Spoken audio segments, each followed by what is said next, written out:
Om Shanti. So welcome all of you to the values workshops today on mercy, and a very happy new year to all of you. We step into the month of January from today, and let's begin with a few minutes in silence. For all of us, the Brahmins particularly,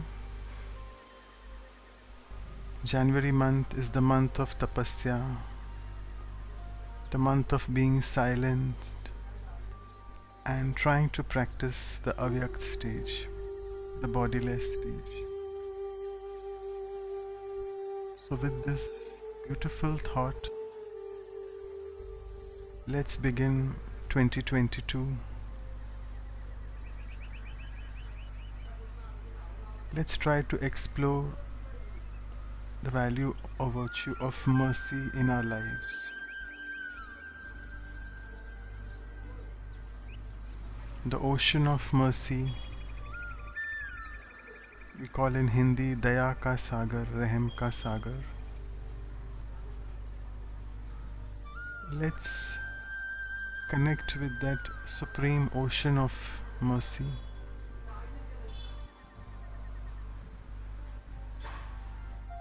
And tell ourselves that I can take something from today's workshop for sure. Let me sit with an open mind and a clear intellect to absorb the sharings from each other.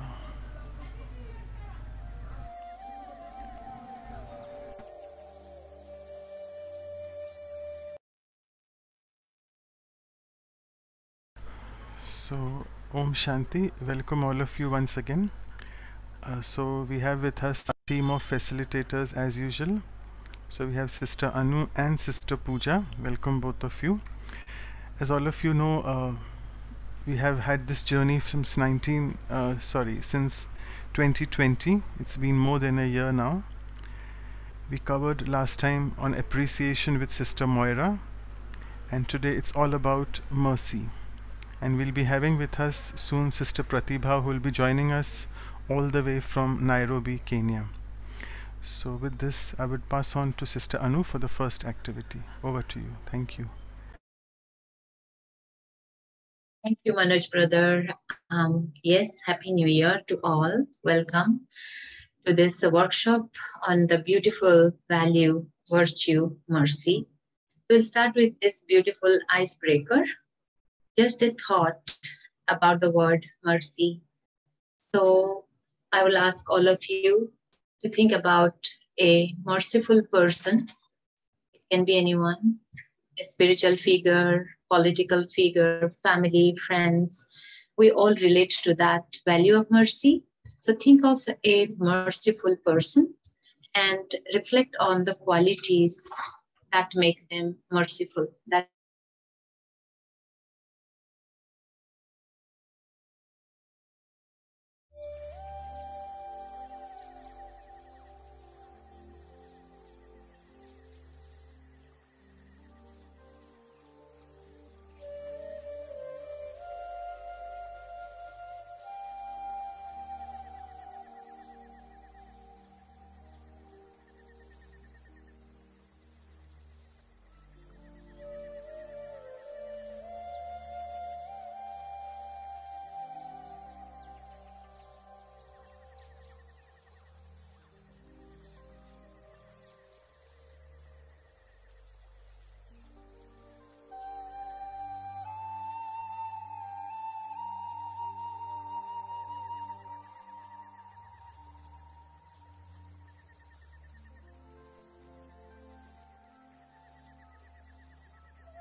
I think we have lost Anu's sister probably, right? Pooja's sister. Yeah, I felt so. Okay, some connection issues maybe. Okay, so maybe what y'all can do is, it was an activity which has to be very quick. So if y'all want to share, you can unmute yourself and tell me your person whom you think is merciful and share the qualities. Anyone wants to start? Sorry, me not stable today, so let's see. Thank you, Manoj. This is Anu. I think I'll switch off my video. Can you hear me? Yes, we can hear you. So we have started asking for sharings. You can continue with Sure. that.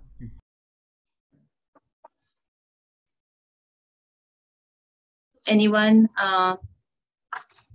I think in the chat box, we don't see anything.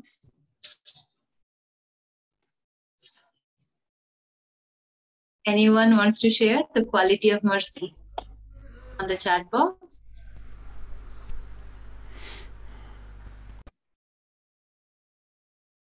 Okay, anyone? Okay. Okay, people cannot unmute themselves. Just give me.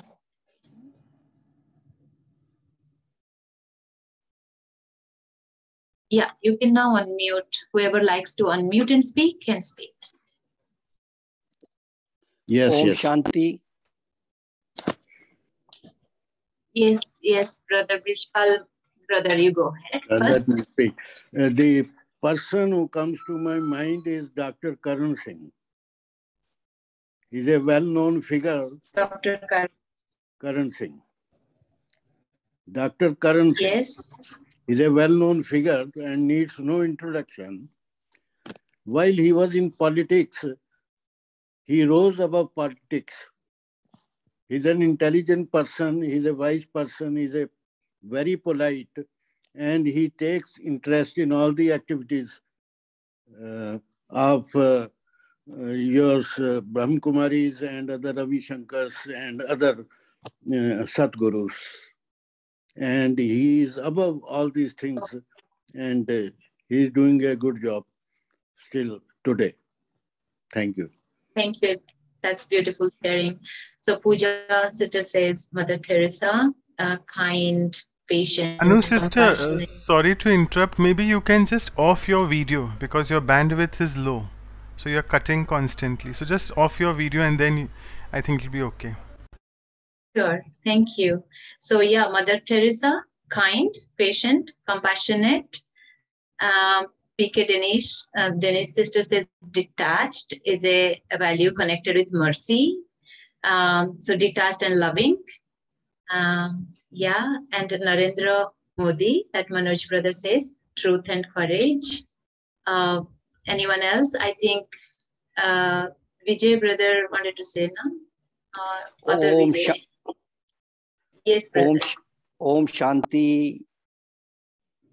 Dear brothers and sisters, first of all, wish you a very, very happy new year.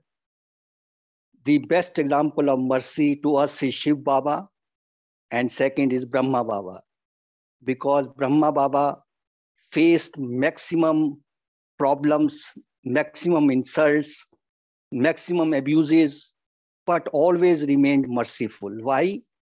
Because he has a determination, he has a powerful knowledge that God is with us, and whosoever is telling me anything will become tolerant later on.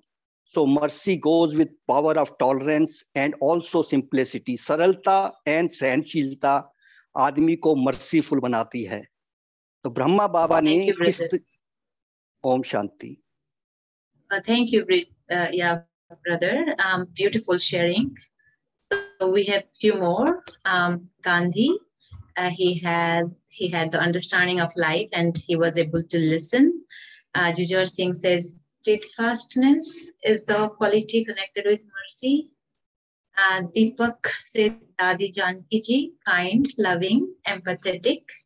So yeah, these are very beautiful values connected with mercy. So that's a very good start. with this, let's move to our first exercise. So we will go deeper into reflecting on mercy. That is one more on the chat box. Generosity, honesty, love, sharing, gratitude. These are the values connected with mercy. Thank you, everyone. I think Manoj brother, if you can share the slides, that would be great. Okay, Pooja sister has put together. No, that was the mercy. So the first exercise is experiencing mercy. So we will deeply go reflect on a past situation wherein someone has shown mercy towards us, each of us. And it is about going to that past situation and assessing like what did you experience and how did that merciful act of the other person affected your thoughts and feelings. So thoughts and feelings associated with the experience of someone's merciful act towards you. So let's take just about a minute to reflect on this and write down your thoughts and feelings that you saw, felt.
Hope everybody got some thoughts and feelings and have recognized, connected with that past situation. So if you would like to share with us. Yes, Gulden, you want to share? Yes, my name is Güldane Kabadayı from Turkey. Yes, from Turkey. My husband was ill and he had walking disability, and I am carrying with him. I am carrying him with a wheelchair, and I have lots of difficult time when I driving the wheelchair. Lots of people coming to me and, lady, can I help you? Can I help you? And at that time, I was very grateful, very loveful. And I am saying that what kind of people we are around me. They are eager to help me. And still I am living this kind of feelings. Everybody willing to help me. This is the very important mercy feelings, thoughts for me. Okay, thank you. Thank you so much. That was beautiful sharing. Thank you. So Dr. Mehta's response is gratefulness, respect, that okay. These are the feelings and thoughts of others' merciful acts. Thank you, Dr. Mehta. And Vijay Pal brother says, when you have feelings of Shubh Bhavana, Shubh Kamna, one can be merciful. Anyone else related to the exercise that you could connect with a past situation, someone showing mercy, and what are the thoughts and feelings you connect to? Om Shanti. Okay. Yes, Shanti. Geeta. Okay. Can I speak? Okay. Yes, Om Geeta, Shanti. sister, go ahead. Yes, okay. I'm Geeta this side, from Surrey, Vancouver. My thought and feelings about the mercy is wonderful. There was a stressful situation in my life some years back when the distress was so much, I was losing hope. I didn't know anything about about Baba's Gyan or anything, but I was definitely, like in a state that I knew that something wrong is happening in my life, which is not my character. I was losing hope at the same time. Symptoms of ill health was arising. At the same time, a good friend of mine came towards me and she found me in a very bad state of mental condition. And she spoke some inspiring words of my qualities. When she spoke something that I had something within me, and why was I losing on them? And then she reminded me about what I could do to fight the situation, not to give up, not to take a fight, not flight. That was a very inspiring companionship came in my life, because she was very, very merciful and very compassionate. And that actually set my journey towards, as she's not hearing, maybe her soul is hearing it. I'm very grateful to her. Where I am today, it started with her inspiring words. Thank you. That was beautiful sharing. Yeah. It was inspiring. And thank you. We can hear from Denise, sister, from Vancouver Island. Om Shanti. Happy New Year, everyone. Excuse me. When I was the gentleman who spoke at the beginning about Brahma Baba, I really feel that the deepest mercy I've felt has been from him. And I remember one day I was really taking this study very, very, very hard on myself, like really hard, like really heavy on myself. And anyway, I had a vision of Brahma Baba coming towards me, and he kind of had a bit of a tear, and the energy that I got from him was this deep humility and taking on as if it was his mistake. It was just so profound and beautiful. Me full of defects and things, and he was taking it on as if it was his mistake. And that was the most amazing experience, because of course he's the highest beautiful energy angel, the highest angel that I know. Anyway, that was profound for me. Humility, love. Yeah, to that very extent. deep humility. Yeah. Beautiful. Thank you. So we see Rachna on the chat box says gratitude, appreciation, best wishes, and love. That's what she experienced. And BK Arun says unconditional love, priceless, without expectation of return. So he remembers his Lokik parents. They gave such love just after Shiv Baba. So who empowers us to face any situation. So most of the sharings are connecting with the spiritual connection and Shiv Baba, Brahma Baba. So that's beautiful. Anyone else who would like to share?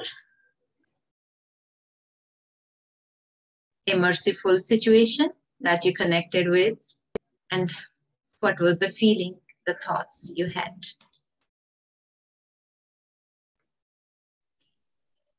Om Shanti, sister. Yes, go ahead.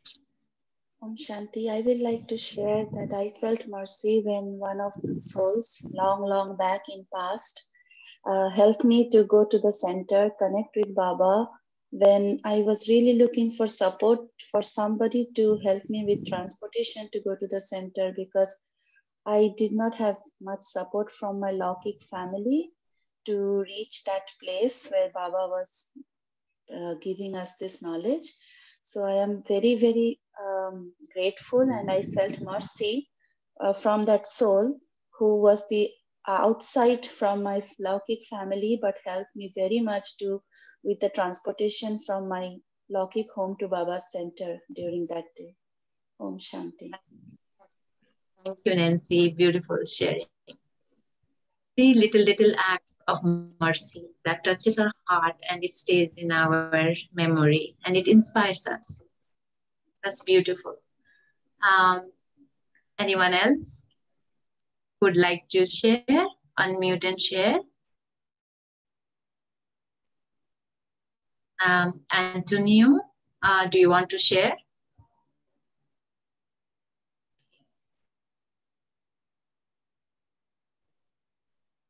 I'm sure we have many more experiences. Tá bem. Fui voluntário, obrigado. Okay, so I think it is in Portuguese. We don't understand.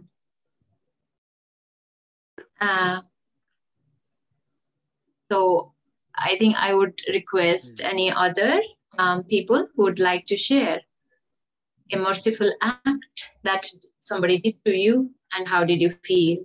What were your thoughts? And if no more sharings, maybe we will move deeper, taking it on ourselves, like what mercy can give us, can make us feel. So we'll move forward. Before that, I would request Pooja sister to show whatever we got the sharings from others. Right. So the thoughts desire to reciprocate when mercy somebody showed, we also easily feel to show the mercy to them. Thoughts of without expectation of return, doing something to others, thoughts of inspiration, and feelings are love, peace, tolerance, simplicity, feelings of respect, gratefulness, shubh bhavna, shubh kamna, pure feelings and good wishes. Feeling of gratitude, appreciation, love, unconditional love. Love is winning. Mercy means somebody showing that love who can go out of their way and do something that is needful for the other person. Deep humility, profound experience of love, and gratitude for receiving support for transformation. So thank you everyone for sharing openly. Now we'll move on to the next one. I'll pass it over to Manoj brother. Thank you so much, Sister Anu, and thank you all for your sharings to set the stage of the workshop by experiencing those thoughts and feelings. You know, that's the beauty of these workshops. We try to take you into that past experience. You relive that experience right now and try to see what effect it has on your thoughts and feelings. So it was beautiful sharings as usual. And before I forget, I just wanted to announce that quite a few new souls are there today who have joined from Africa. I think particularly Zambia. I can see a few. So if the new souls are interested to participate in the workshops in future, you can please share your emails and WhatsApp either in the chat box to everyone or Swati sister. She can note it down for you all. So with this, let's move on to now the next activity. After having experienced and seeing what thought and feeling you are having inside, let's now visualize a little bit of mercy. So what I'll do in this activity is, it's just a brief visualization. I'll take you into a real life mode. You can just sit back straight, relax your body,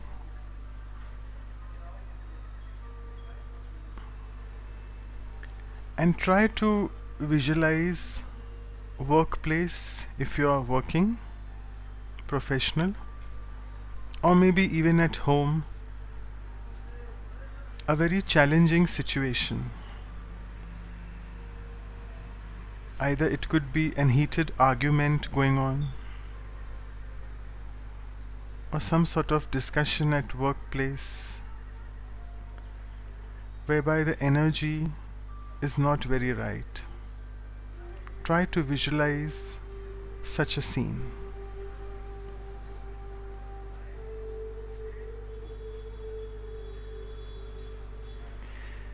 And amidst this chaos and crisis, can you remain calm and quiet?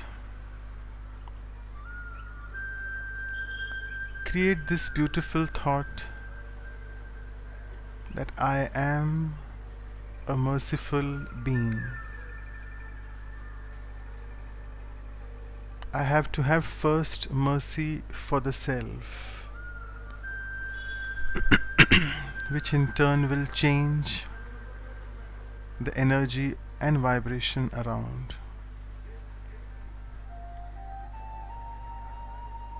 So invoke the Supreme Being, the ocean of mercy. Fill the self with the rays of mercy.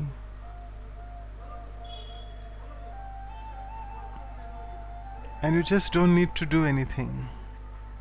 Just fill yourself and see the way you start feeling.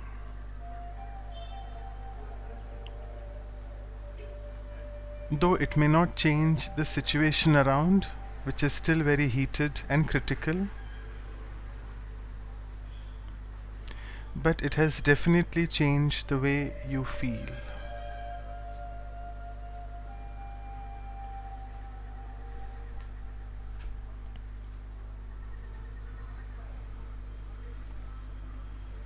And take a few minutes and analyze your feelings, which you all beautifully shared in the past exercise.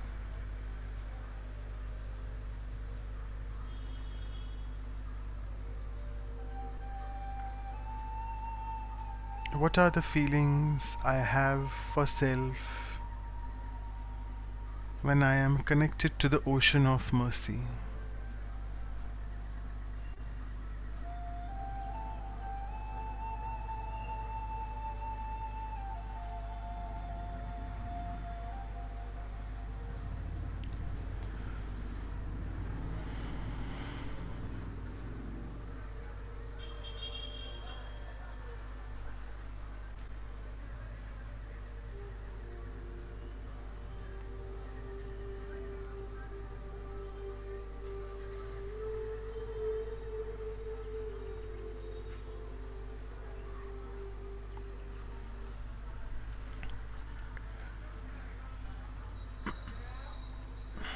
So welcome back. I'm sure this was just a little bit of teaser given to you to experience the feelings during that visualization, because the next activity which we are going to do is about trying to translate this visualization into your workplace or at home when things are not the way you want them to be. So this is what we call in our workshop mode the action planning activity. So I'll just share the screen again.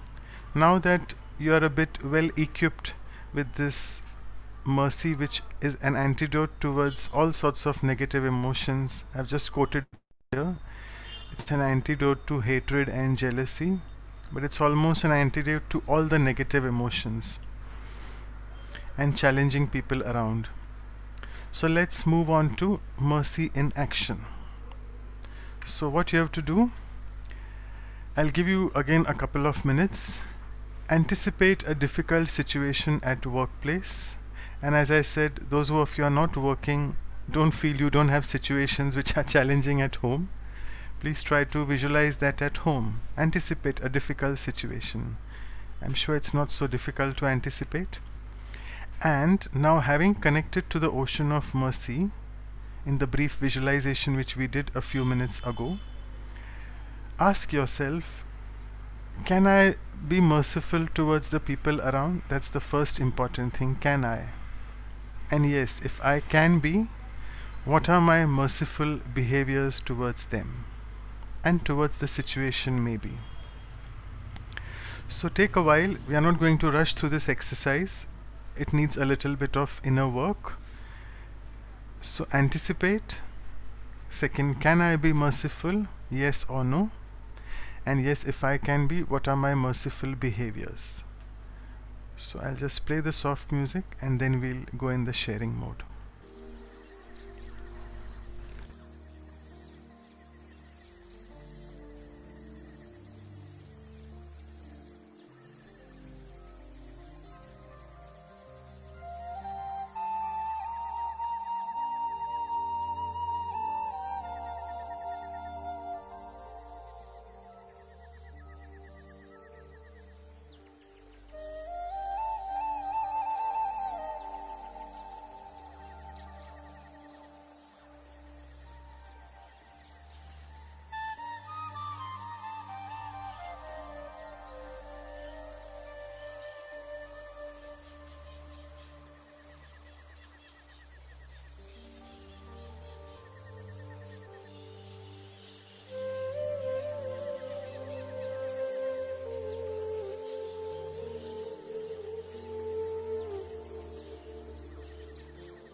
Yes, so welcome back all of you. Back in action now. If I can be very liberal and ask a few responses spontaneously, if I can pick on people, hope you don't mind me doing that. I can see quite a few new people. So from Zambia, someone called Kanu. Can I request you to share, or if you want to just type in the chat box? Merciful behaviors in difficult situations. What are those? Anyone?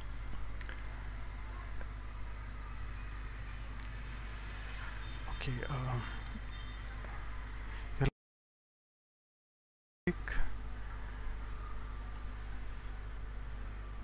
Right. You all are being very merciful towards me by not answering, is it? Don't worry, we have a lot of time. We have almost 8 to 10 minutes. Yeah, Julia, sister, you want to share? Arun Bhai, yeah, go ahead. I think you were raising your hands. Yeah, go ahead, yeah. Yeah. I was an experience to share. I was working in a steel plant in Romania, and we were having the MC going on, management committee, what we call, and we were discussing a case of fatality in the plant because of the working environment not in a good shape.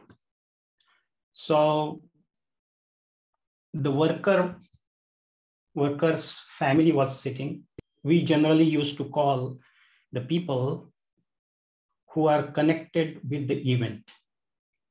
And the manager, the senior of the manager, the union representative, and we together, the management committee of 7 people.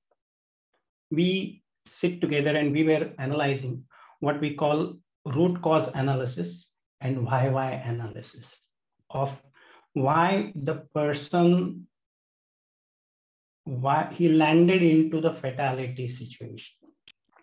And to make it short, I just want to say that the situation was out of control.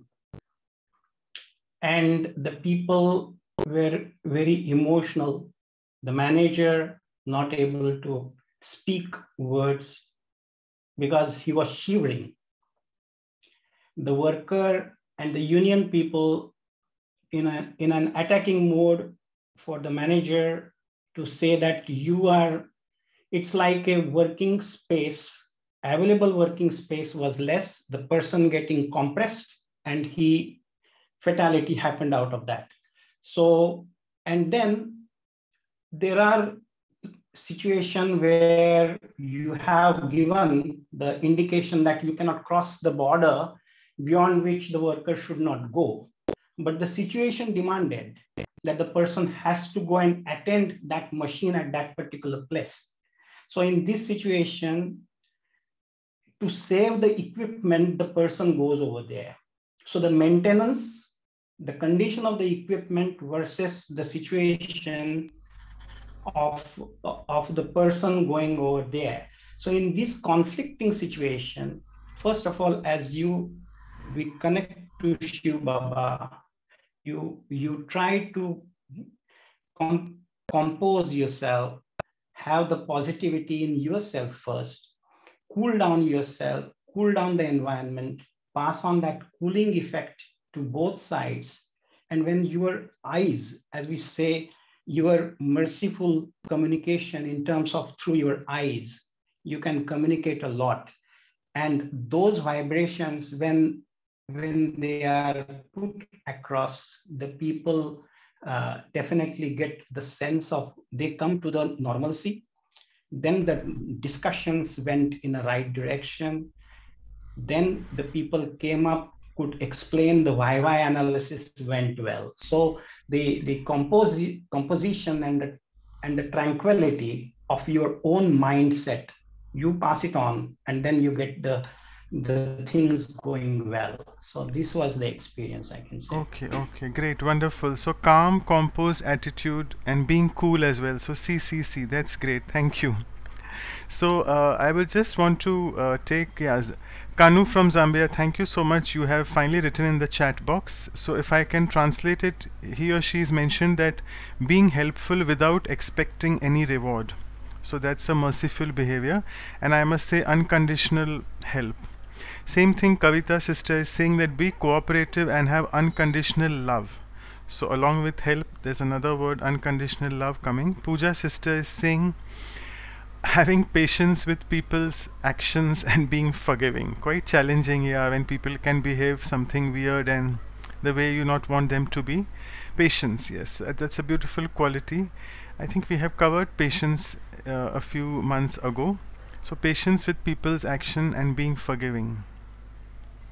Yes, so I think Anu sister is saying the first mercy I show towards myself in a difficult situation is by becoming silent. So beautiful.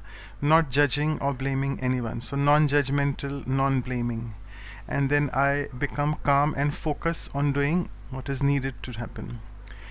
And that will help in resolving the situation. Yes, Maheshwar bhai, I want to read yours, but you want to speak out yourself? You want to unmute and speak? Yeah, go ahead, yeah. Om Shanti Baji. I'm Maheshwar from Tirupati. Okay. Recently, one sister is asking to me, brother, I'm so suffering for paying immediately loan, but 1,000 rupees I don't have money. But if you send, I will give you one back later. So on the time, I want to say to Baba, Baba, I have money for 1,000, but she's asking some situation, merciful situation that time. But immediately I am sending that sister money. That's a merciful situation in my life. Okay, great. So financial help to someone also is a merciful behavior. Very true. And particularly when a person is in need, doing it that time. Great. Vijay bhai is saying one needs to have tolerance and simplicity to be merciful. Okay, so we know Vijay bhai very well. He is a very senior brother and always joins for all our workshops. So he's saying tolerance and simplicity. Beautiful. One of our interpreters, Portuguese, I think it's Manuel brother, understanding. So having a behavior of understanding towards others is a merciful behavior. Ikwinder sister is saying compassion, empathy. We'll come to these two terms shortly when we discuss the session summary what Jayanti sister had taken. And finally Dr. Mehta is saying, again he's resonating the same thing what Arun brother said, that need to be cool. You want to share, Dr. Mehta, your experiences in the operating room? Quickly, yeah. Yeah. It often happens that there is always someone who's helping you is not up to the mark and makes mistakes. At that point, you need to be keeping your cool, accept the error, and just smile it. So I think that's a way of expressing your merciful behavior. Thank you. Right, great, because I have seen many surgeons who get irritated when they don't get the forceps or whatever instrument they want on time, and that really upsets the entire atmosphere of the OT. The anesthetist gets upset, even the nurses get upset. So fantastic, as you said. So trying to just accept people's maybe shortcomings or errors, what they are doing, also is a merciful behavior. Thank you. I think I'll just read a few more. Rachna sister is saying forgiveness and cooperation. Yeah. Good. Thank you all for your answers, and I think the participants are increasing because we are approaching the that part of the workshop where I'll be sharing with you all what Jayanti Didi spoke last Sunday on the value of mercy, and then we'll have with us Sister Pratibha. I hope she has joined or not. We'll check that later. Okay, so if Pooja sister, you want to just show the sharings quickly? Yeah, thanks. Yes, Manoj bhai, I'm here, huh? Yeah, thank you, Pratibha sister, for joining. Thanks so much. Yeah, thank you. So we'll be taking your sharings after 15 minutes. Hope that's fine, right? Yeah. Okay. Yeah. Sure, no problem. Yeah, okay. Thank you. Thank you. So as you all can see, Pooja sister has kindly written everything. I'm not going through each of this. You'll be getting all this soon in your when we send you the review materials.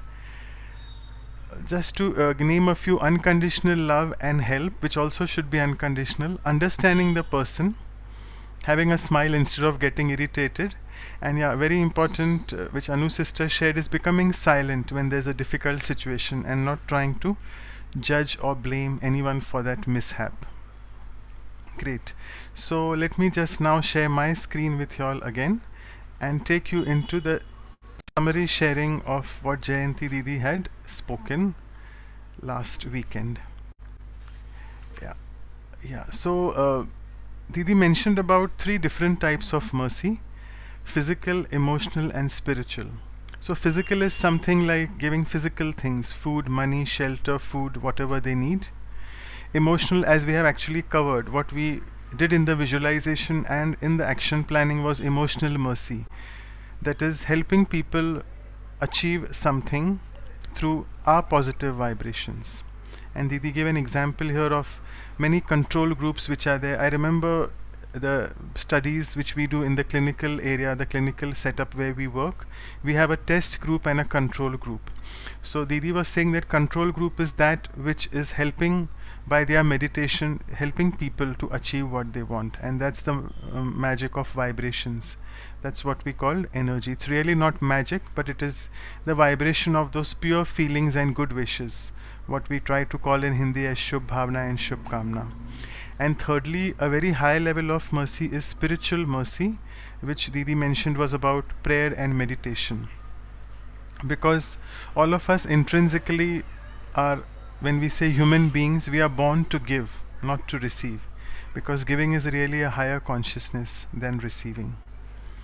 Then Didi mentioned about the law of karma, and she mentioned that all giving should be altruistic, without any selfish motive inside, that I don't need anything from that person, I am just doing it totally for his or her benefit.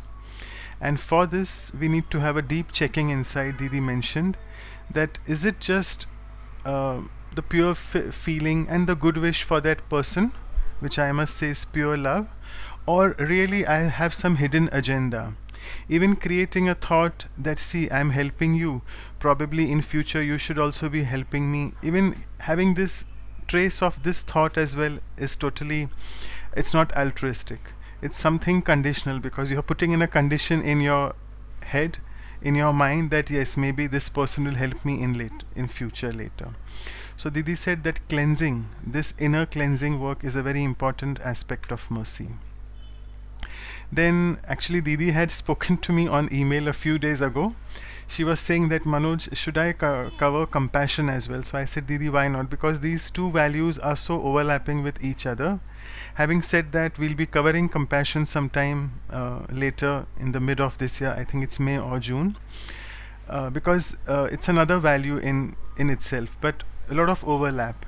So Didi tried to mention here that let me just take these two words as well. They are commonly in the compassion workshops which we do, they are commonly asked for again and again, that what is the difference between sympathy and empathy.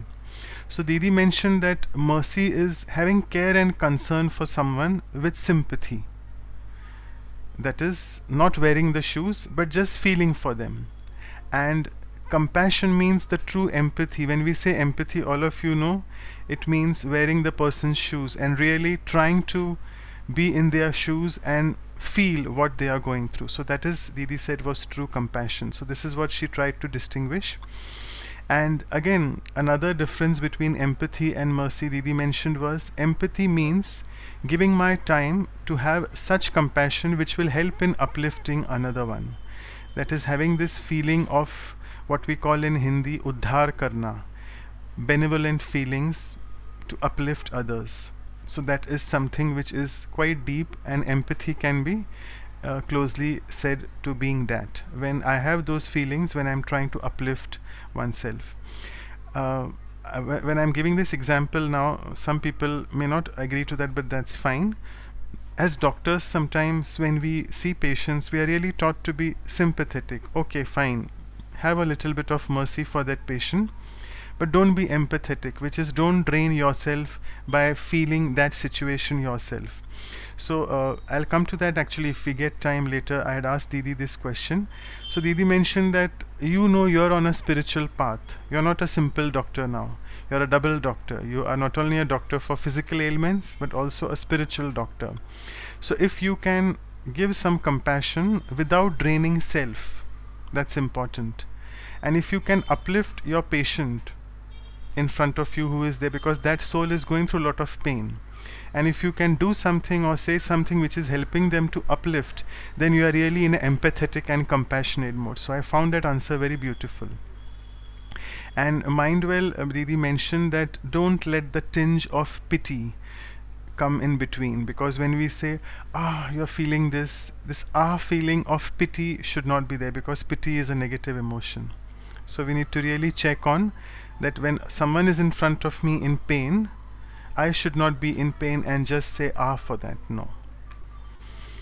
Didi mentioned about God's mercy, which is going to really help us in transuding or translating that mercy from me to others. And we should be ready for this transformation first. And as we discussed, that having mercy for self is a prerequisite which will help us in giving mercy to others.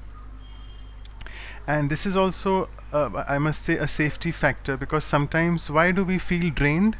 Because I feel I am giving mercy, I am doing this. No, when this I comes in between, you are at risk, because you are limited. But when it comes from the unlimited, the supreme being, the divine, who is an ocean of everything, the ocean of all virtues, when it comes from him, and when you get the supreme being in between, then you'll never feel drained, because you're feeling full all the time from him, and then you're giving it to others. Another important thing Didi cautioned here was, we don't need to make people dependent on us, because sometimes when we do things for other people thinking that we are doing mercy, but what can happen, it can be very counterproductive, which means the patient is coming out again and again. The person in front of you may become so dependent on you that you are doing things, and yes, I mean, he's wanting something and you are doing it for him. So this is actually cutting what you call the self-sufficiency and the self-reliance of that person.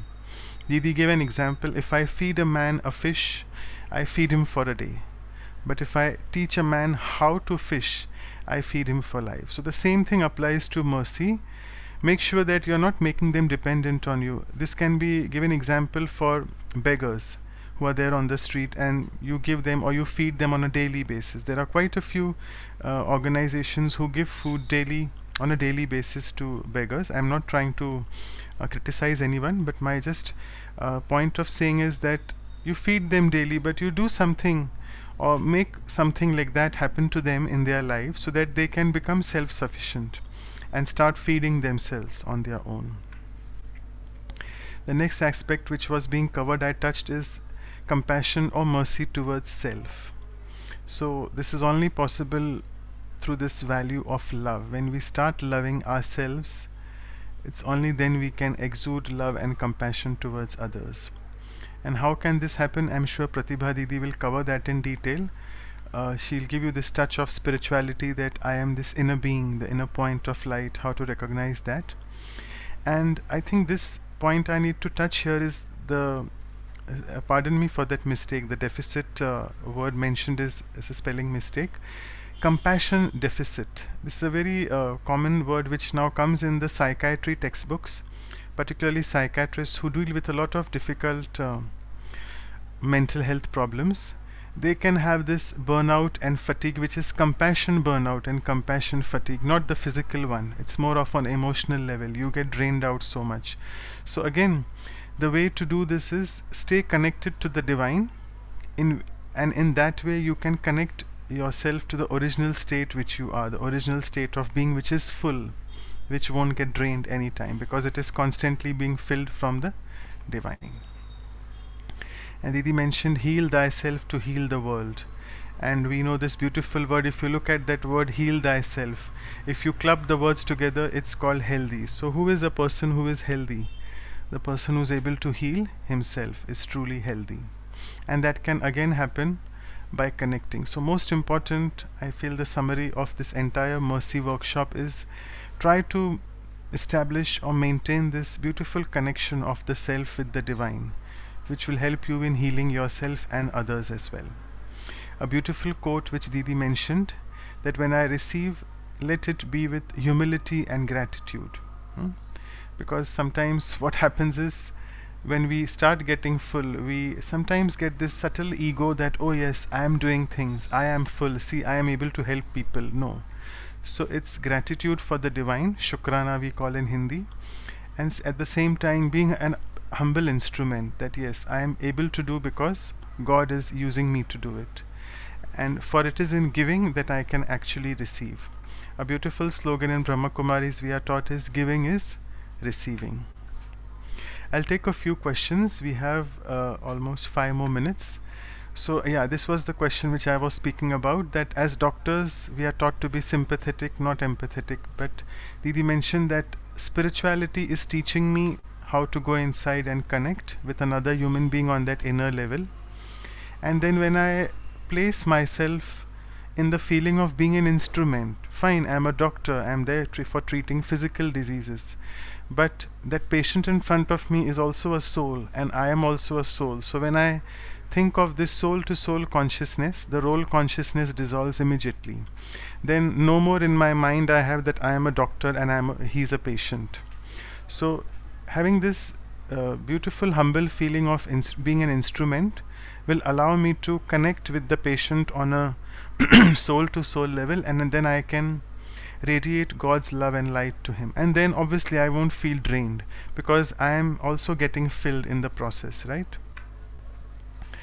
A beautiful answer was, what are the powers needed to inculcate mercy in the self? 2 powers, Didi said. To go inside, which is introversion, and the power of tolerance. Another question was on euthanasia. I'm sure many people know this mercy killing. I'll just explain you for people who don't know. It's like people who are in the terminal stages of cancer or any incurable disease, because they have a lot of pain, suffering they are going through. So quite a few European countries feel that yes, let the person be killed, through various mechanisms, either some medications or something, so that they have a very silent death, a painless death. But Didi said that we should not support euthanasia, because even if the person is having great pain, we can comfort the patient with lot of love spiritually by being in God's remembrance.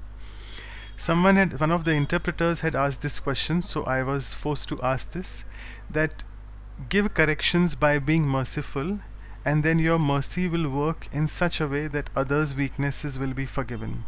So can you please explain that? Didi was asked. So Didi said, to be able to understand the weakness of another and help them what they need to do. So I can only help the other person to understand their weakness, not by telling them that you are weak. No, it is only by making them feel very good first, and myself feeling empowered first through divine connection, and then radiating that spiritual power to them. And that way words won't do magic here, it's my vibrations which will do magic, and then the people will be able to deal with them with support, and they'll feel empowered. And Didi mentioned here about all the seniors of the organization, whom we very lovingly call dadis and didis. So the seniors in our organization, it was basically through this mechanism that they had tried to empower souls and make them feel not so bad for what mistakes they had done. Next question was, could you please share about how a merciful heart has transformed people? Didi was she was very hesitant to share about this, but she said that this example, I think you all can read it later. We'll be sending it to you all soon. What can we do when someone is taking undue advantage of being merciful, of me being merciful all the time? So Didi said you have to be smart and spiritual enough at the same time. You should not be so foolish that people just keep taking undue advantage of your spirituality all the time.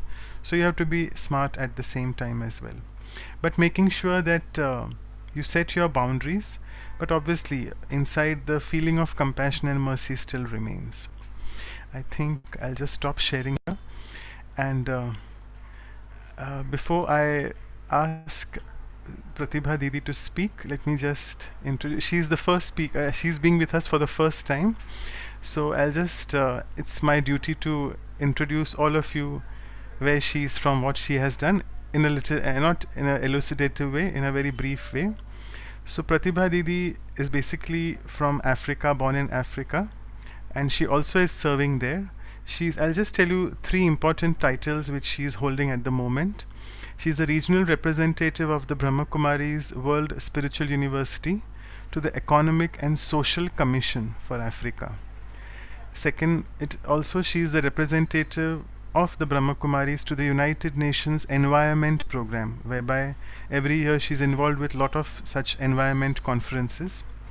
And she is also the Assistant Regional Director of the Brahma Kumaris for the Africa region. And what I must say, Didi is so humble, and she was just one phone call away. I said, Didi, can you do this talk? Yes, why not? Also, let me tell you that she is instrumental in setting up this beautiful campus called Global Spiritual Lighthouse, an inner space planetarium in the city of Mombasa in Kenya. And you'd be hearing many countries in Africa, which we obviously just hear on the news, but she has been instrumental in setting up centers there. So I'm sure you all know Addis Ababa, which is another big city in Ethiopia, and Abidjan, which is over the Ivory Coast. I hope I'm pronouncing them rightly. Okay, and then now let me just, as usual, I always introduce the speaker with a poem. So Pratibha sister, bear with me for a few more minutes. So through the project Serve Africa, Sister Pratibha is Africa's fame, but doesn't desire for self any accolades and name.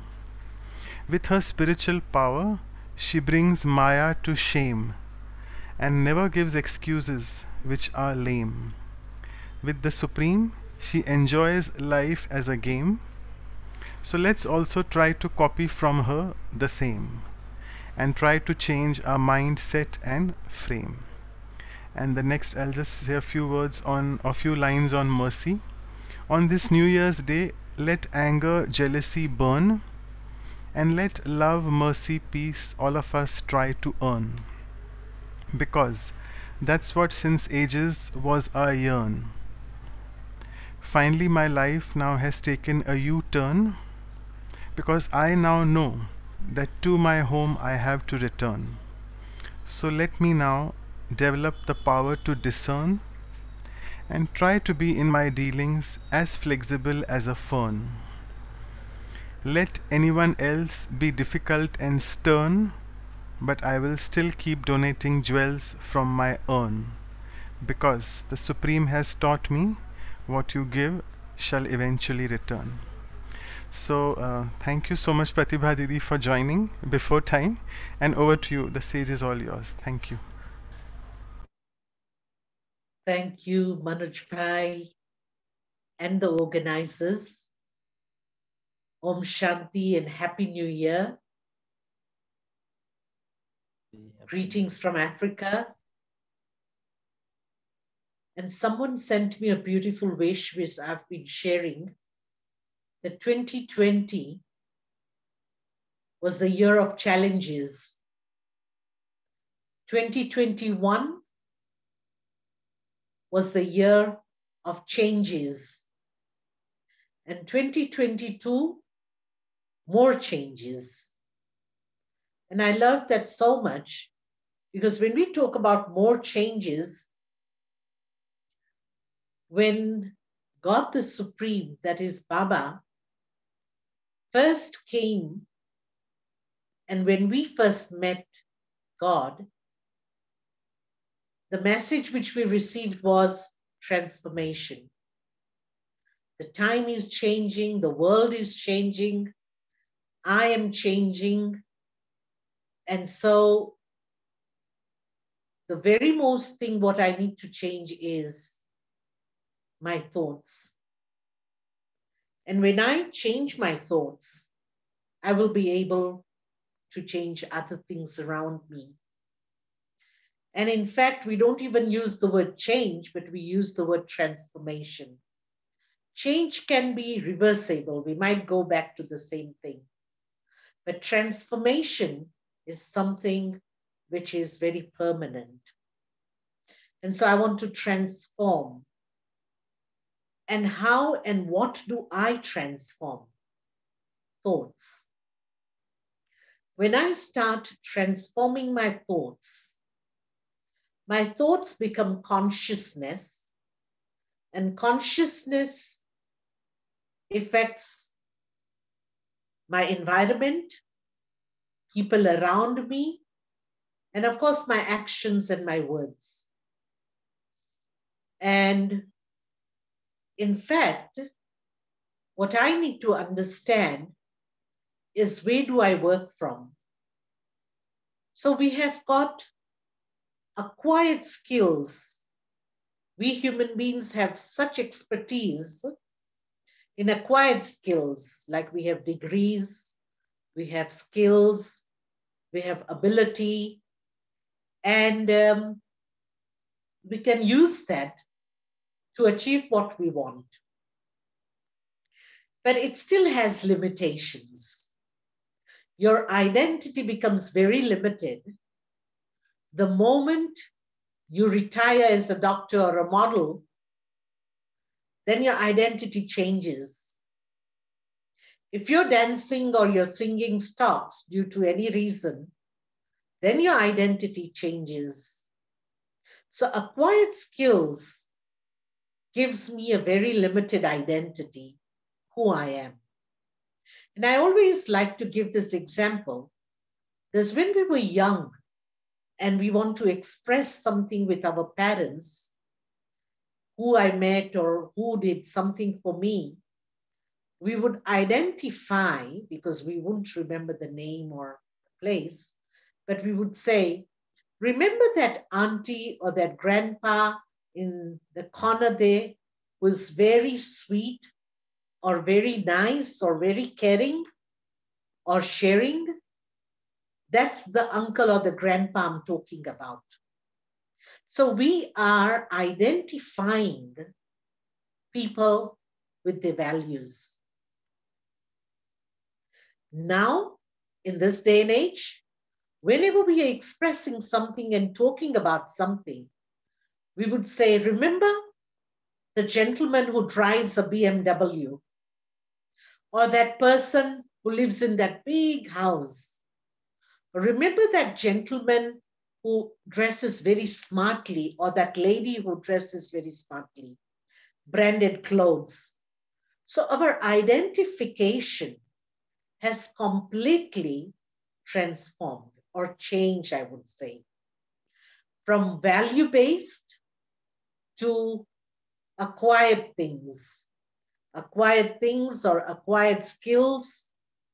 And so we have become extrovert in understanding people, seeing people, and talking to people, interacting, communicating.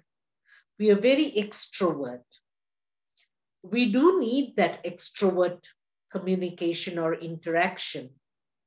We can't go to work and just sit there and say, oh, I'll do everything introvertly.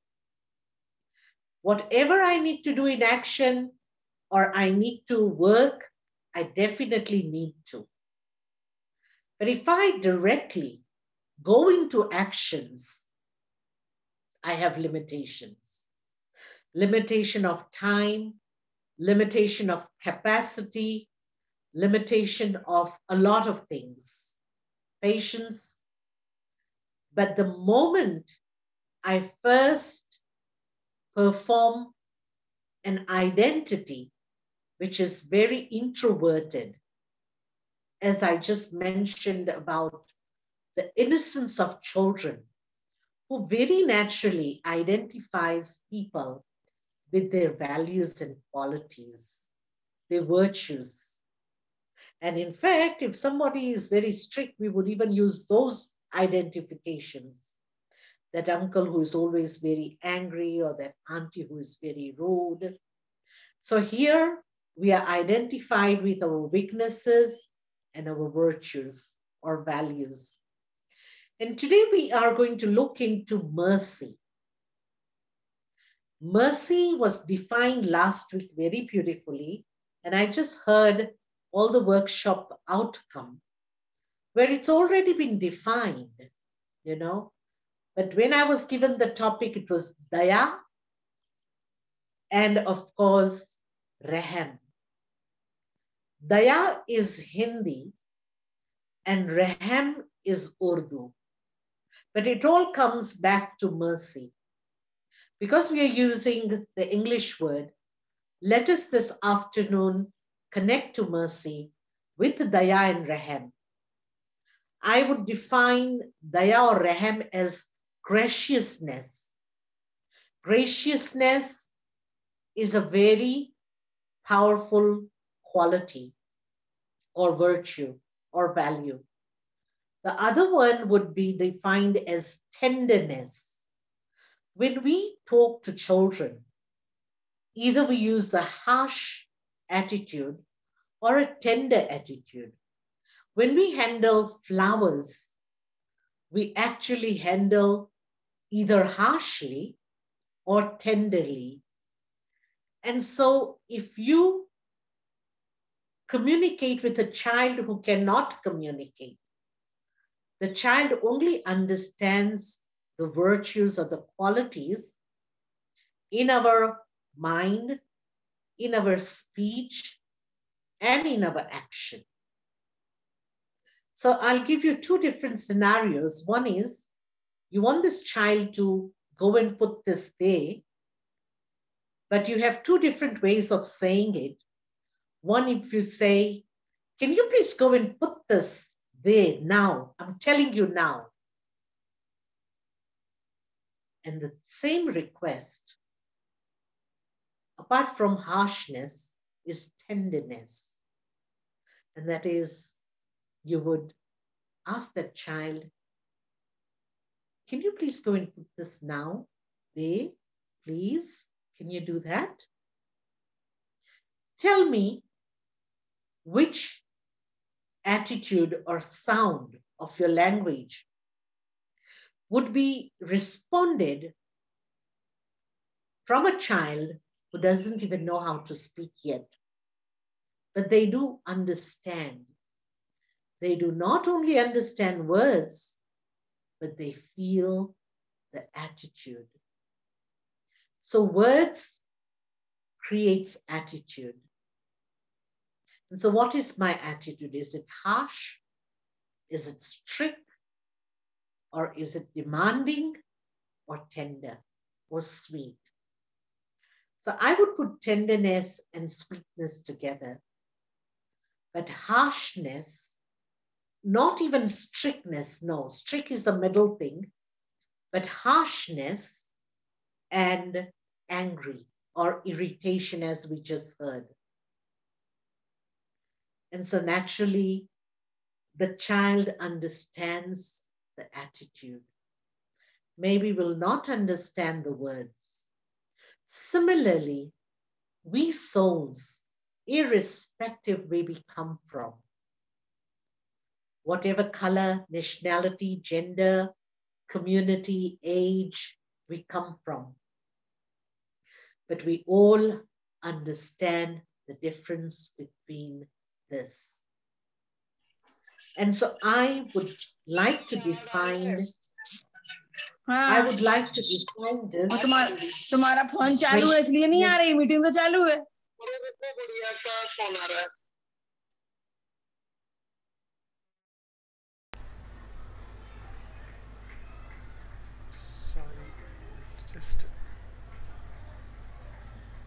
Sorry, just unmute yourself.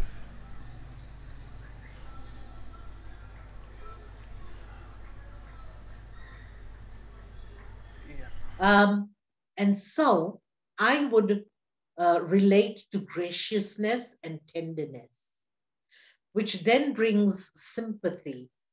It also brings energy and it brings compassion. So this is, defined as daya and rahm. But then what we have here is mercy. Of course, there has been a vast explanation of mercy. But if I put it in a few words, I would like to add benevolence. Benevolence is one word which is like kalyankari, and God the Supreme is benevolent.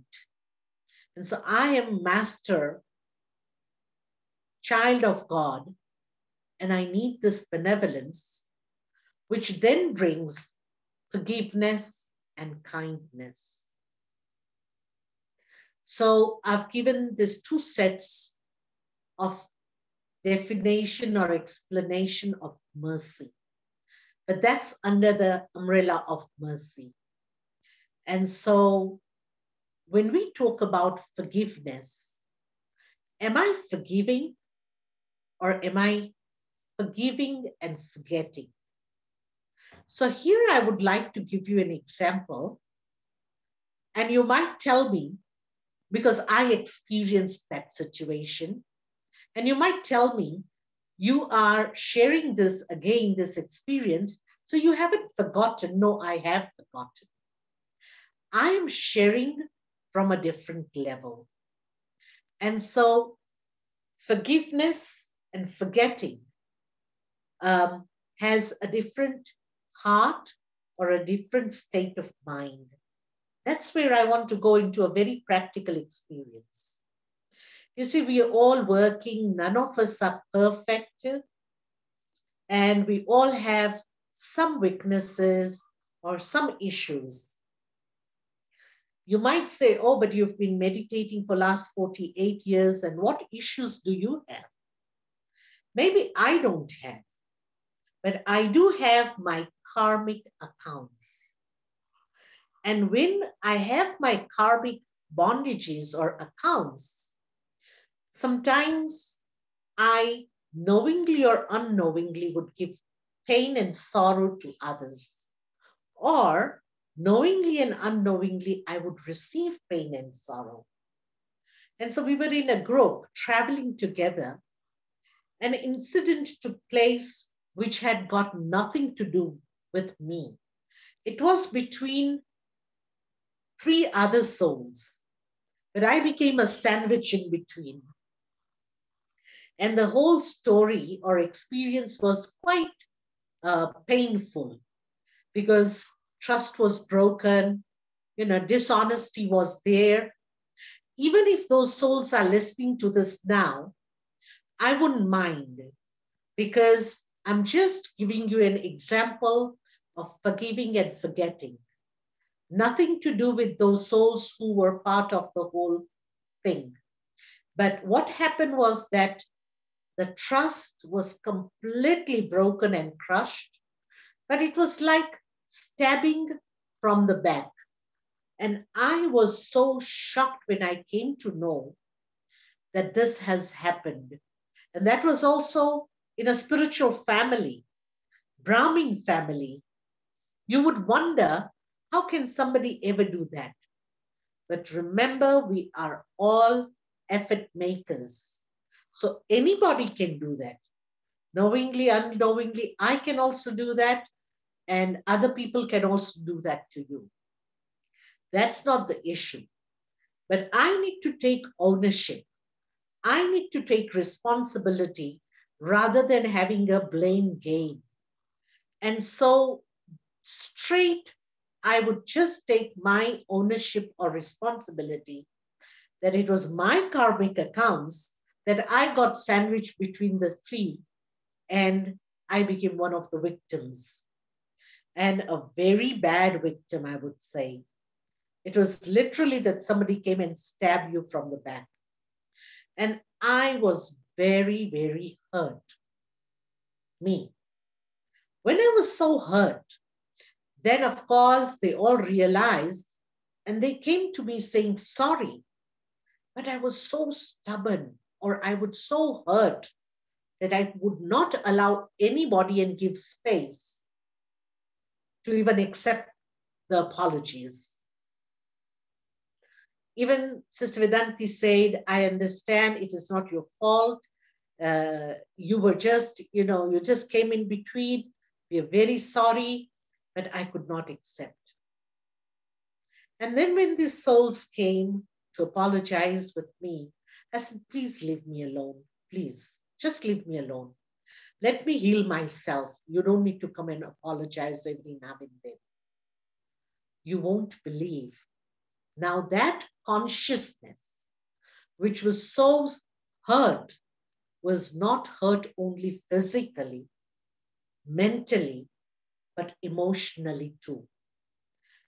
And my mind and my emotions were getting affected, which was now reflecting on my body. My body started becoming so unwell, and the doctors started saying, we're very worried about you. Not that I was depressed or anything like that. I was not on any antidepressants or anything, but the body was taking a toll. And I realized these souls who I was hurt with also came and talked to me, please take care of yourself. It is actually affecting your health. In fact, even the health, it wasn't consciously, but I think it was rooted deep inside. And I realized. And with time, I just let go everything. And you'll ask me, how did I let go? I let go by saying sorry to myself that you became the victim, but it was some karmic accounts from some birth which has just popped up.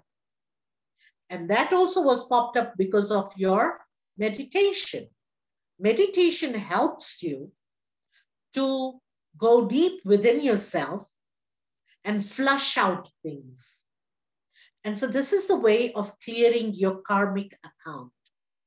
And in that way, what happens is that I am clearing it very easily. So all my debts are clearing. And automatically when my debts are clearing, I am accumulating credit. So it's achievement. I'm earning, as we just talked about. And so in that way, I slowly started letting go. When I started letting go, my health started becoming good. And in fact, slowly and slowly, I actually gave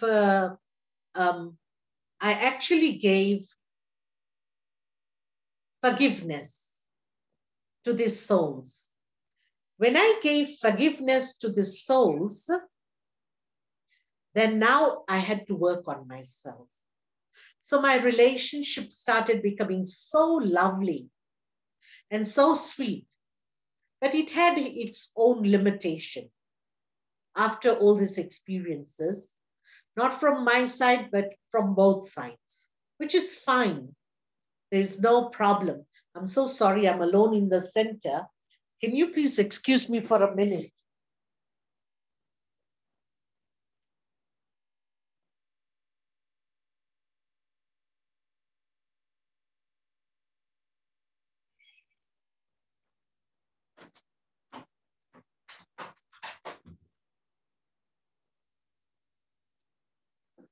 Sorry about that.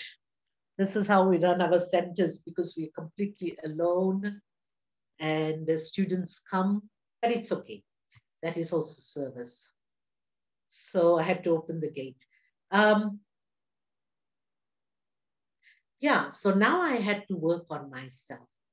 So extrovert or outward attitude is now transformed. And it has transformed, I honestly tell you. But now internally, emotionally, I had to work on myself.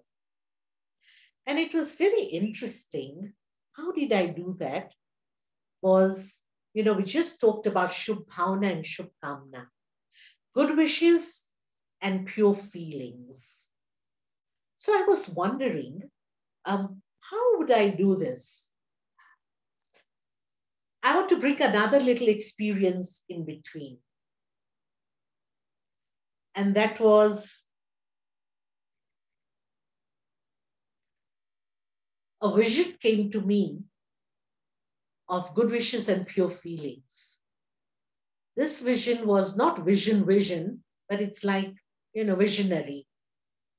That if you are standing near a dirty gutter, a dirty drainage place, and suddenly your key falls into it, in that dirty gutter, and there's another person, you are still thinking and shocked. How am I going to take that key out? It's a very important key from that gutter. And here, this person just doesn't even think about anything and just puts the hand in there straight away and pulls your key, washes for you, and give it to you. What comes from your heart? Good wishes and pure feelings. Absolutely nothing else. Because you're even thinking, should I put a hand in that gutter? And this person went out of the way to do that. Similarly, when anybody does anything to you, hurt you, screams at you, shouts, cheats you, whatever they do, they're putting their hand into that dirty gutter and bringing out what? The good qualities for you. Because whatever happens, if people witness it or see, they'll say, this person did so bad to you, but you're still so good to them. People notice that, and they will then appreciate you.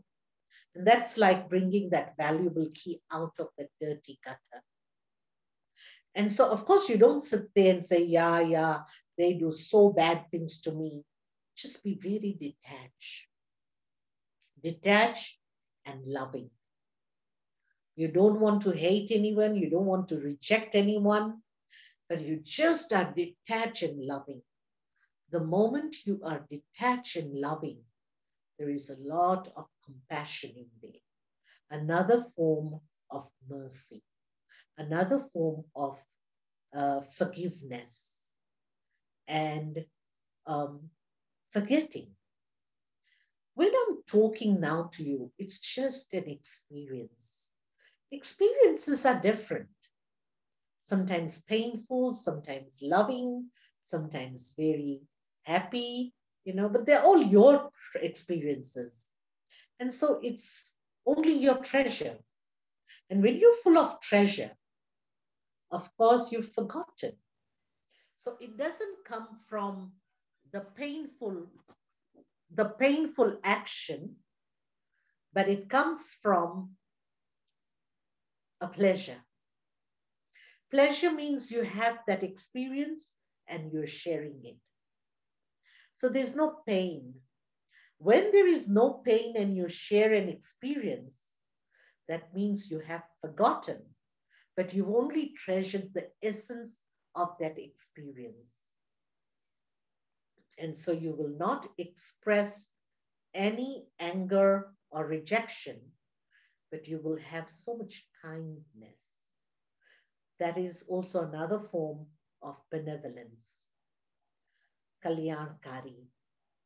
And so I would personally say that this is mercy. Mercy is not a quality which you talk about and give talks about.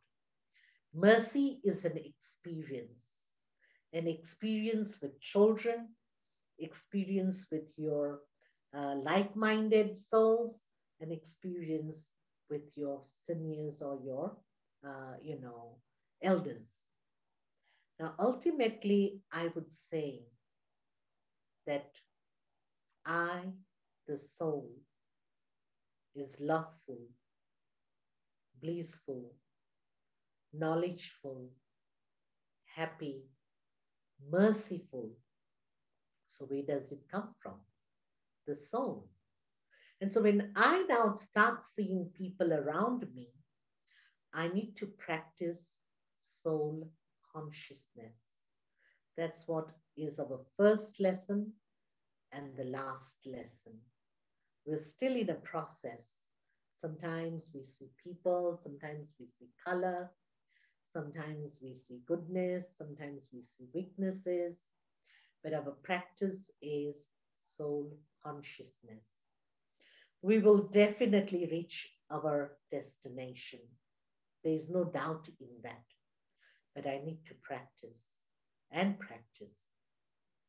And how will I practice this soul consciousness? I've been in this practice for last so many years, but just last 3-4 years, we've been doing a project named Pause for Peace. And every now and then we are pausing. And in that pause, we accumulate silence. There's a practice of creating silence, and that silence helps me to become more and more soul conscious. And when I'm soul conscious, I become very gracious and tender. I become very compassionate and sympathetic. And of course, all this different, daya and raham and everything is expressed through soul consciousness because it is the innate value for the soul. And it's interesting, all this nature, we keep on saying it's my nature to help people. It's my nature to express something, appreciate something. That is extrovert. My nature to feed people. And so that is nature, which is extrovert. You've developed with this identity. But the moment I get within myself, sorry to interrupt. connect with myself and become soul conscious, I connect to my innate values. Pratibha sister, sorry to interrupt. Your voice volume has started going down. Do you want to increase the volume? Is it? Yeah. Let me check. Okay. I had a phone call in between. Yeah, that happens usually. That affects the. So can I reconnect? No. It's fine now. If you can just speak it Oh, full. good. Yeah. It's All fine. right. It's Okay. fine. Sorry. No, So thank you. I was just mentioning that when I am soul conscious, I then connect with my innate values. And this innate values is my virtues or my values, which is, I've already mentioned and we all know. And so I start using that from introvert to extrovert. So I am filtering and using that. I have experienced, I'll give you my experience that whenever, I travel a lot, and especially on the airports, and when I'm at the airport, and if somebody is a little bit nervous with the custom officers, if there's a custom officer in the audience, I'm sorry about that. But the moment they wear a uniform, a lot of people get very scared. Or when you're driving and you're on the road and you see the police stop and you see the police with the uniform, a lot of people start becoming nervous. And even if you're nervous internally or scared, and you go and speak to them very nicely with confidence, they sense your nervousness straight away. They sense your fear straight away. And you are attracting the situation or creating that situation that they will, disturb you. What I have experienced is that whenever I go to people like that, whether it's police or whether it's custom officer or whoever, I would filter my inner quality by soul consciousness. I'm a soul, and this one is also soul. And one time I was stuck at one of the airports, and my visa were not correct. And of course, they allowed me to go into the country. But then this gentleman, the immigration officer, kept on asking me, "Where is your visa for this country?" I said, "Here I am. I entered with this visa." So this is not correct visa. Go back into the city, pay a penalty, and you will then go on the next flight. And I was like, "I don't want to go on the next flight. I want to go on this flight," because I knew the difference of the fare. Says, "No." I said, "Brother," so the habit is, soul consciousness brings the word brother. He says, "I am not your brother. I'm an officer." I just calmed down. When I went into silence, as though my intellect was working, and a thought came, which I know it was God the Supreme, ask for the chief immigration officer. And I asked, and he thought, no, let me go and speak to my chief immigration officer. And he went. And the chief immigration officer said, "Our people are not trained properly." It was in Europe. And so we can't blame this passenger. Let her go with respect. It is our people's mistake. And so he came to me and said, "Madam, I'm very sorry. You can go. And sorry about the trouble." So I knew I was not right. I was on a wrong visa. But there, immigration officers allowed me. I stayed 5 days in the country. And then they caught me. These are just little experiences where if I have inner fear or inner reservation or anger or irritation or even subtle hatred, the people right in front of you will recognize that. In spite of your sweet language and your tender attitude, because it is not filtered, the negativity has gone through. So when I become soul conscious, I filter and I express. But then, as we were just talking after the workshop, I don't need to be drained out or tired. That's where meditation helps me. So I connect to the ocean of all these qualities, attributes, and I recharge myself. So two things are in process. One is I am using it, and the other one is I am receiving it. And in that way, I will be able to fill myself up. Manoj bhai, please do let me know. Can we have a little bit of meditation, just reflection, and then question answer? Yeah, so we have 10 more minutes for your talk and then 15 minutes for meditation and questions. So that's fine. Yeah. All right, fine. Thanks. So this is what I personally understand with mercy. A mercy is the umbrella, and below that umbrella, I have my day-to-day, values or qualities I need to use in my day-to-day life. Now, there are so many different experiences, and these experiences are such profound experiences that it is not a theory. Theory is one thing, but practical is another thing. So, what we do is when I regularly practice soul consciousness and I meditate, I connect with the ultimate, or I connect with Baba, and then whatever recharging is happening, one is recharging, it's recharging me, but the other one is even tapping my inner ability. So I, the soul, has three faculties: the mind, the intellect, and the tendencies or sanskaras or personality traits or nature. But then in that faculties, I have the mind. So I have the conscious mind, the subconscious mind, the unconscious mind. Of course, I'm not a doctor. I have no background of medicine. And we have always neglected one consciousness of the mind, which is super conscious level of the mind. So conscious mind is we are now sharing, we are listening, we are acknowledging. That is the conscious mind.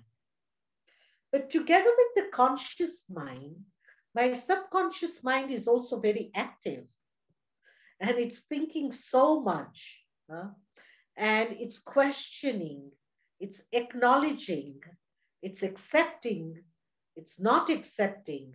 That's my subconscious mind, which then turns into, judgments and statements and also questions, which is fine.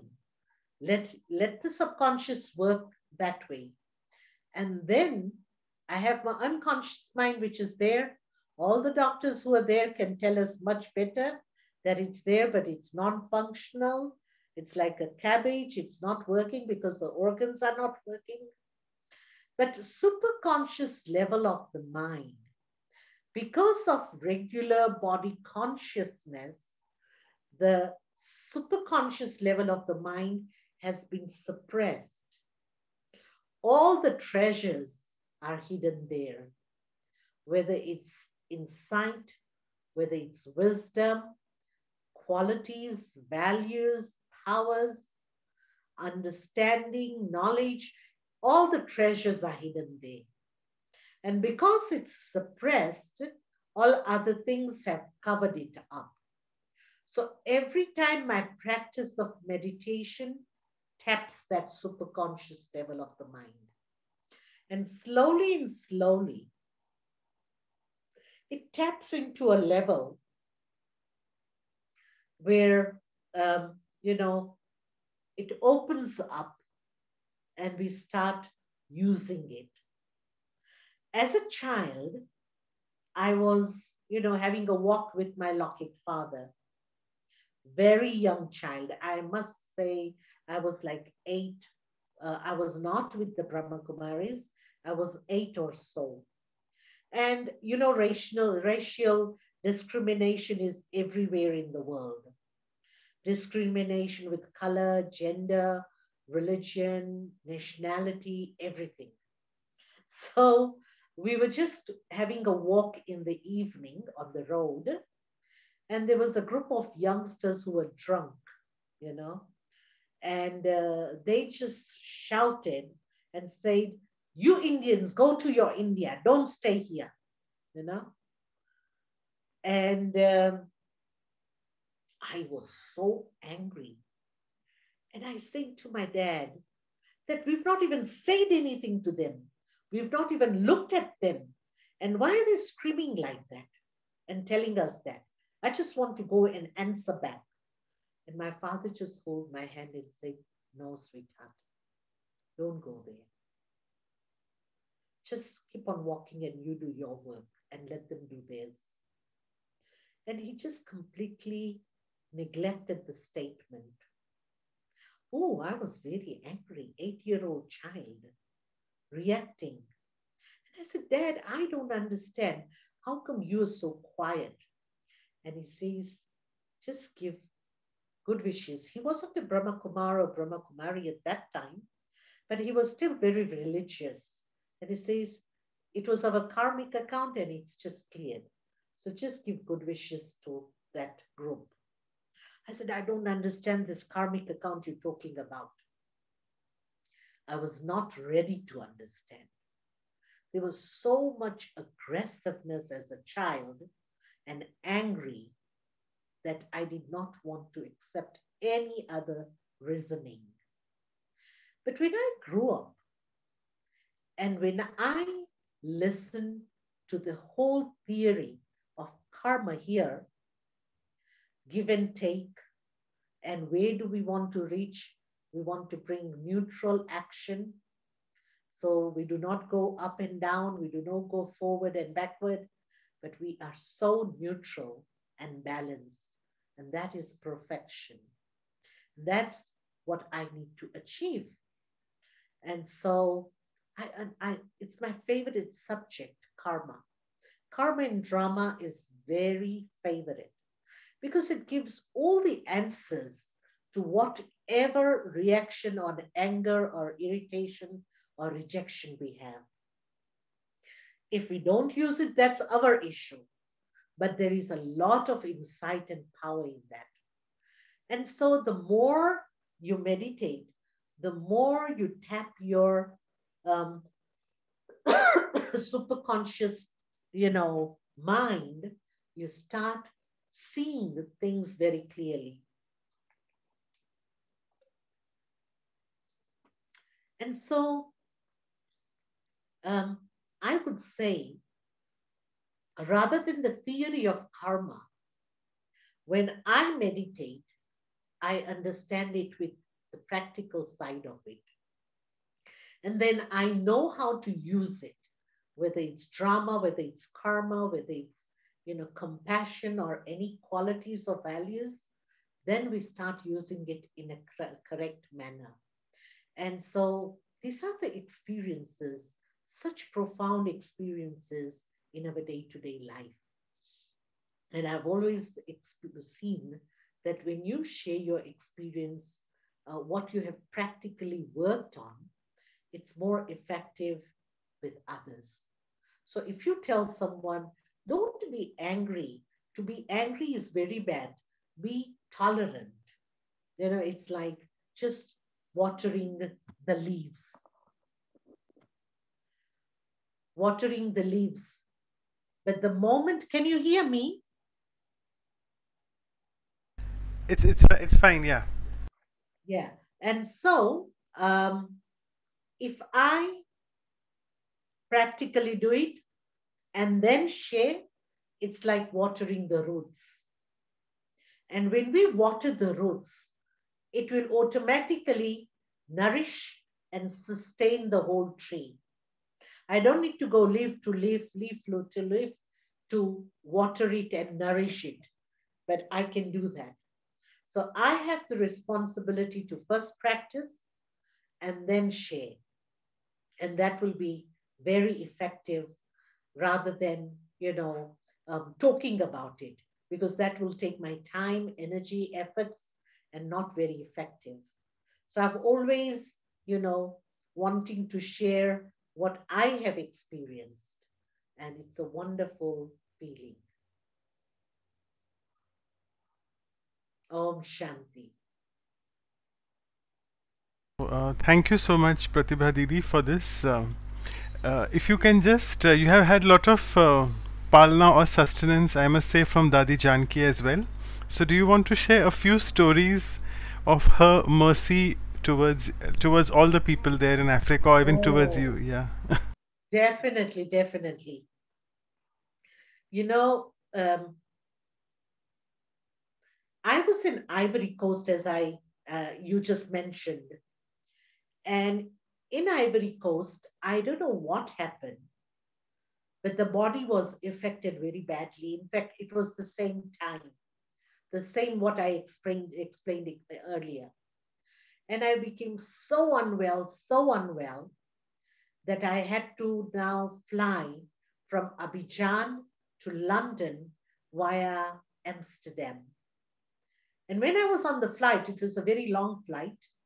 And when I was on the flight, I was telling the stewardess that I'm not feeling well, I'm dying.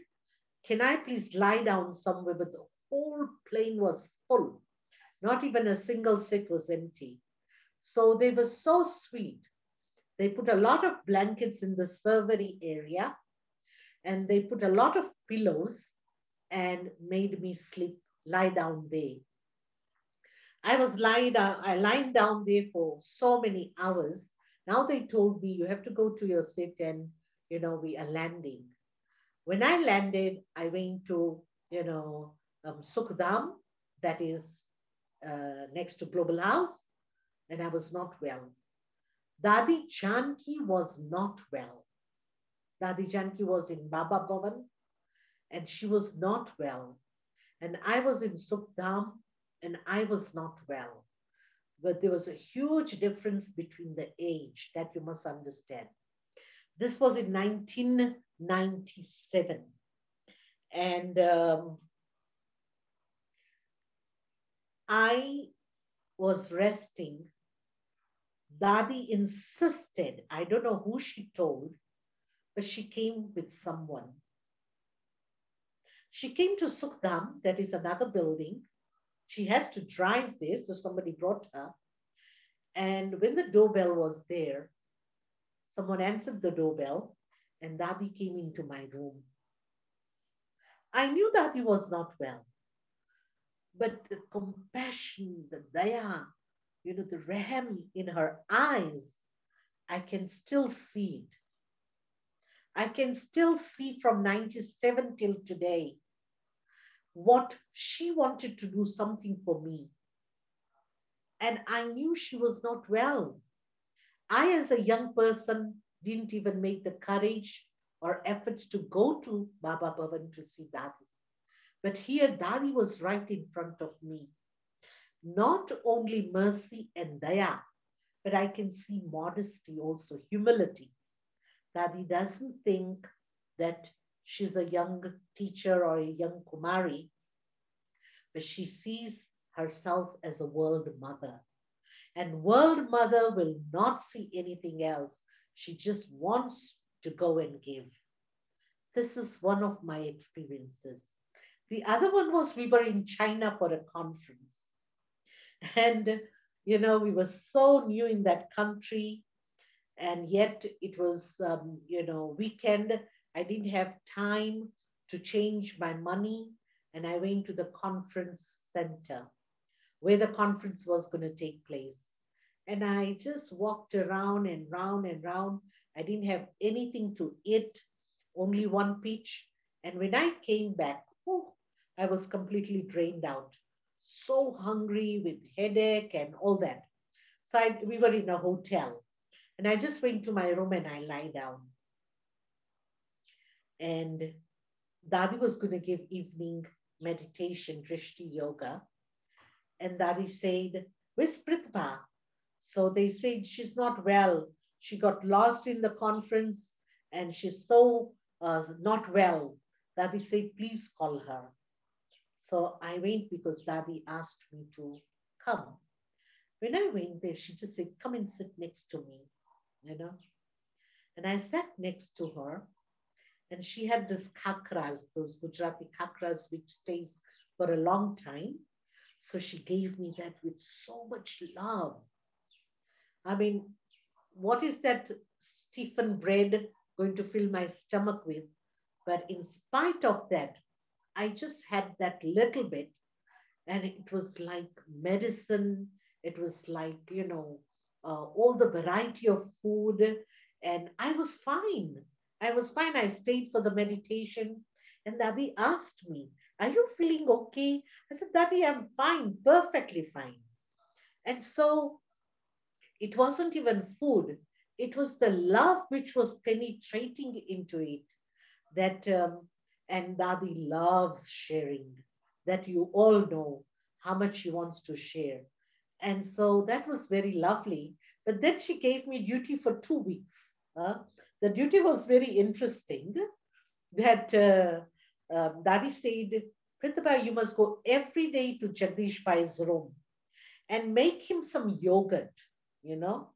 I said, "All right, Dadi." So he can have it with his cucumber. So I said, "All right, Dadi." So I went to Jagdish Bhai and I said, "Jagdish Bhai, Dadi asked me to make some yogurt for you."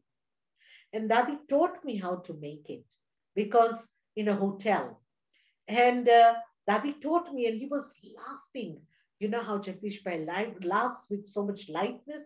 He says, "Pratibha Ben, how are you going to make dahi for me in a hotel room?" I said, "Dadi told me how to do it." So I used to go every evening to his room, and I used to make yogurt in a little cup and leave it there. And he would have it in the morning, and he used to enjoy so much that when I went to see Jagdish Bhai, he says, "Aapke andar, you have got such a beautiful quality of palna, sustenance." I said, "I received such quality palna from all my seniors that I definitely have to use that forward so that my treasure store stays full." And so that was a very, very lovely experience I had. One more before I end, because it's so nice. Dadi Janki, I was in London in 1985, and I was helping there for 3 months. Dadi Gulzar had also come, so I took a lot of benefit of Dadi Gulzar. But then Sister Jayanti, Dadi Janki, myself, and there was another brother who was driving us. We were 5 of us, or 4. We were going to Oxford City. And that was the first time maybe Dadi was going. That's what I understood. Well, it was first time for me. And so Dadi asked Jintibin that, "Where are we going?" So Jintibin in essence says, "Dadi, this city is well known worldwide for its universities." So Dadi just registered about the university. And why we were going was there was a brother who was going to start a little sub-center in his house. And so Dadi in the car told all of us, we were 4 or 5, Dadi said, "All of you must share. And then last I will finish." It was a public program. It was the inauguration of that sub-center. And so when we arrived there, we saw that the brother was waiting for Dadi and all of us. But there was one audience, one lady in the room, only one. And 4 of us, 4 or 5. And we were all supposed to speak. Now, in a very general situation, if you see there is only one audience, then what would you say? That, "All right, leave the 5 and let me just finish it up." No, Dadi wouldn't do that. Dadi had so much respect for whoever was there, and of course, Daya Bhav that she wants to share, I would put it as, sympathy. And so we all went in, we sat down, and Dadi was very firm with her idea. She said, "All of you first share, and then I'll share." And she did it. We all shared, and then she shared knowledge. And when she did that, she never, had that attitude that it's only one audience, so let me just finish. She was talking to that in the room, the souls, as though hundreds were sitting there.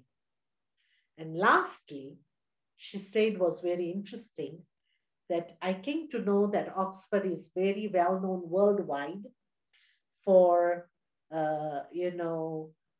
universities. So I can see that Baba is going to have a beautiful university here, and souls will graduate from here and go worldwide. So after that, of course, I've been many times to the UK, but after that, Dadi got the Global Retreat Center, which is just newly refurbished now. And so that's out of Oxford, a little bit out of Oxford, but very beautiful. And so in 94, I went to Oxford Retreat Center. And Dadi asked me to share something, and I shared this. And I said, Dadi, remember that day you said Baba will have a very beautiful university, and I can already see it's not a castle, but it's a university which is going to be very well known in the world.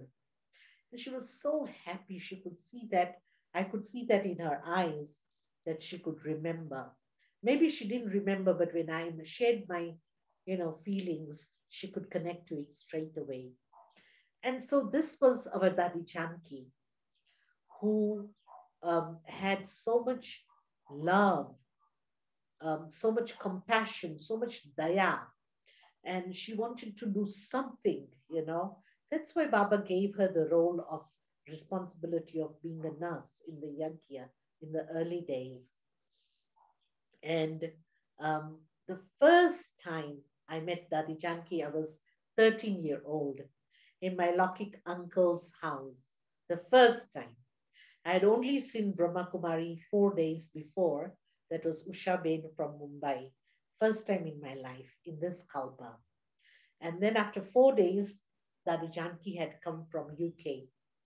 And what was she doing? The vision I had, short little old lady in her white sari, standing on a stool near a stove because she could not reach the stove. And she was making bhog for Baba, sabudana halwa, And I had never even heard the word sabudana halwa in my life. So when I went in and my mother asked Dadi, my Lokik mother, then Dadi, what are you making? So she says, I'm making sabudana halwa. That time, Dadi Janki's age was 58 and I was 13.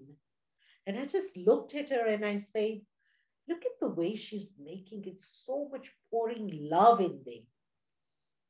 And then, I was so I had so much reservation with food. I wouldn't just eat what is there. I would choose.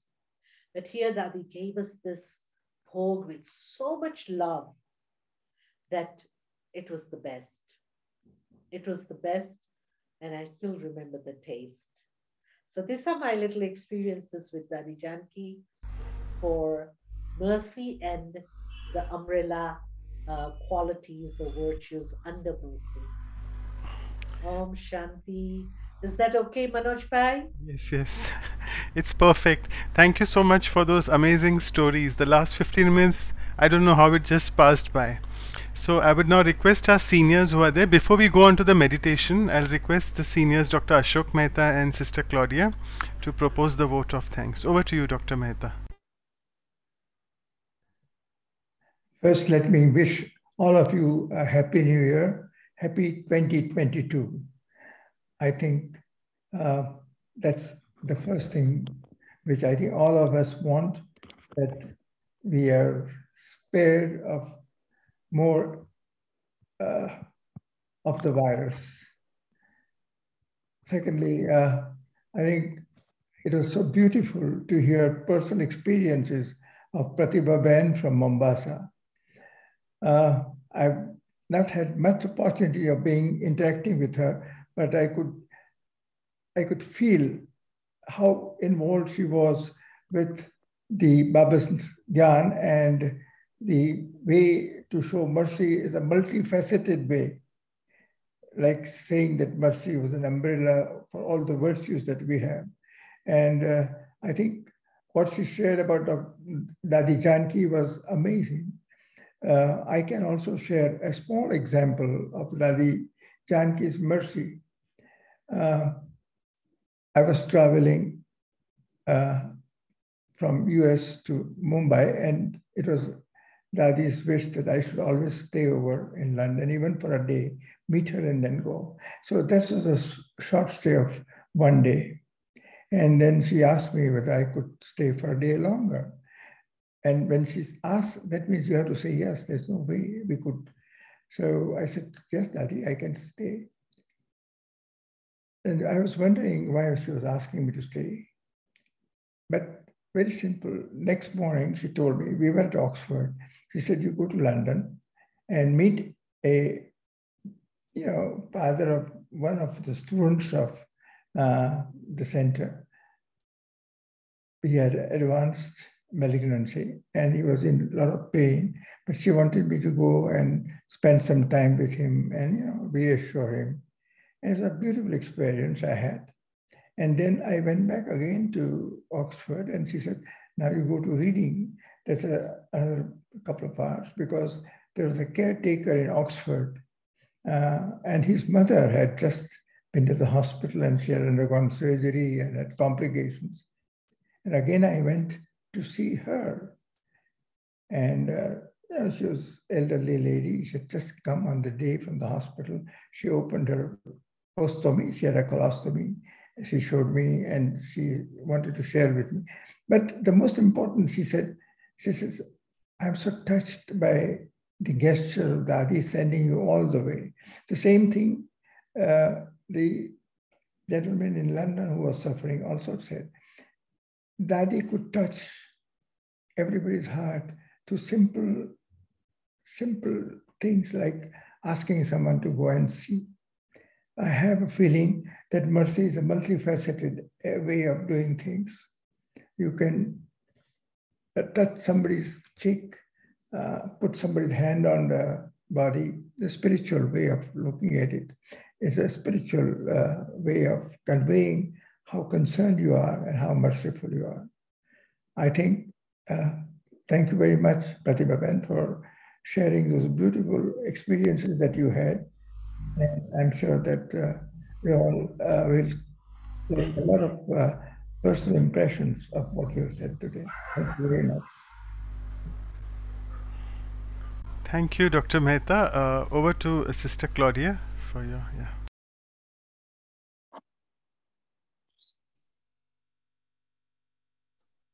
Om Shanti. First of all, happy New Year to everyone. It is a very nice way to start the year by listening to Pratibha Ben and then also on the topic of mercy. And then when she was talking about the Dadi, I kind of related so much. Many times I saw things happening and how much mercy Baba or Dadi used to have for those souls who are a little bit giving trouble, but she never looked at the trouble. She was looking with the mercy eyes. So her heart was like a heart of the mother, really, because mother does always have mercy for the child. So I was very nice to hear your experience, Pratibha. It was the last time when you came to Vancouver, was a quite long time ago. And we had quite good time when you came with sister, with Didi. And then, but anyway, now we start the year very nicely with you. And on this very important topic that we need to have when we need to imbibe, which is the topic of mercy. Thank you very much. So thank you so much, both of you. And I think it's already a bit late, but I'll just quickly share the screen and do the few announcements, and then I'll give it to Sister Pratibha for the meditation. So as all of you know, we are in this beautiful January month we call the month of silence, the month of tapasya.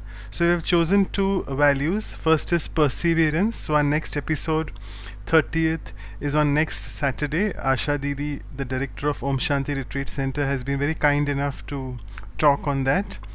And we'll be having subsequently the workshop on that after that, which will be Sister Aruna with us as usual from Kuwait, and it's on Saturday 15 Jan. So we'll be sending you the emails and WhatsApp invitations soon. I'll just stop sharing here. You can feel free to email us at vihasaindia@gmail.com or the website vihasa.in, and all these workshops are recorded on this link, so you can feel free to access them later as well. So with this, I would now request Sister Pratibha to do the meditation on mercy. Over to you.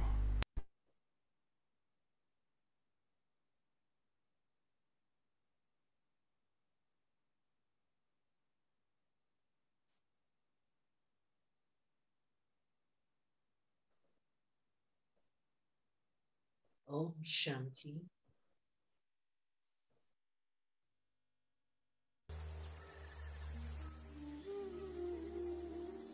Letting go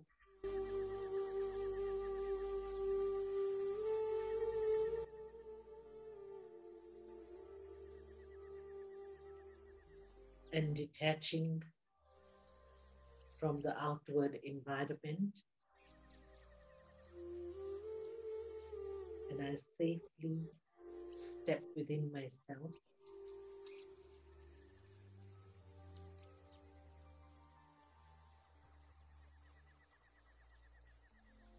Look for a quiet space within yourself.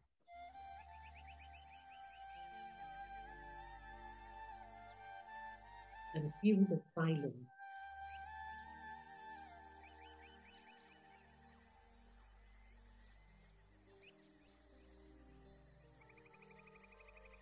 Feel the calmness and the coolness.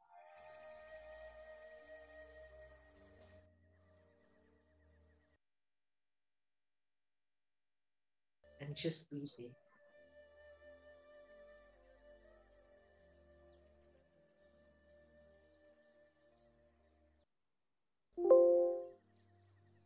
Just connect with the self and connect with your innate values.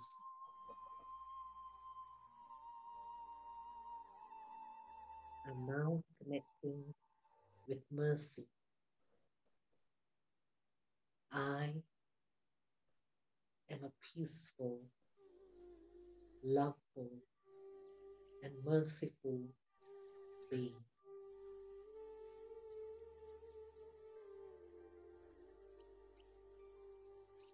Having mercy for my fellow human beings,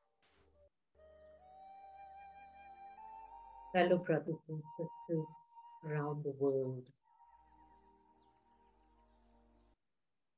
suffering physically, mentally, and emotionally. Let me send them the light of mercy, which heals them. They are receiving this powerful rays.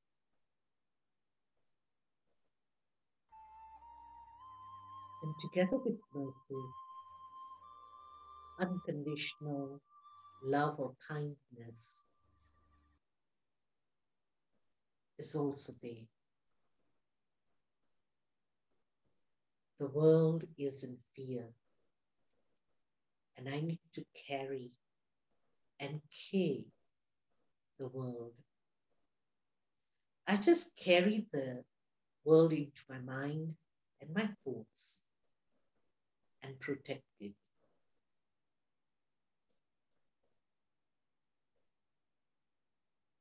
I now heal the environment.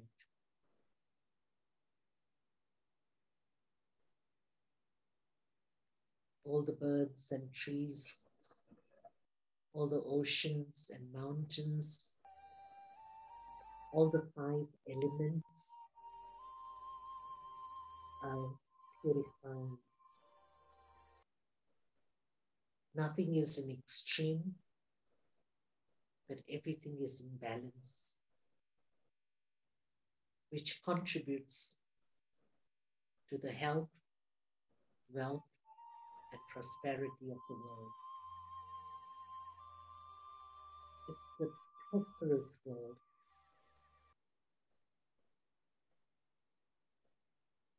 And I will now want to bring all the souls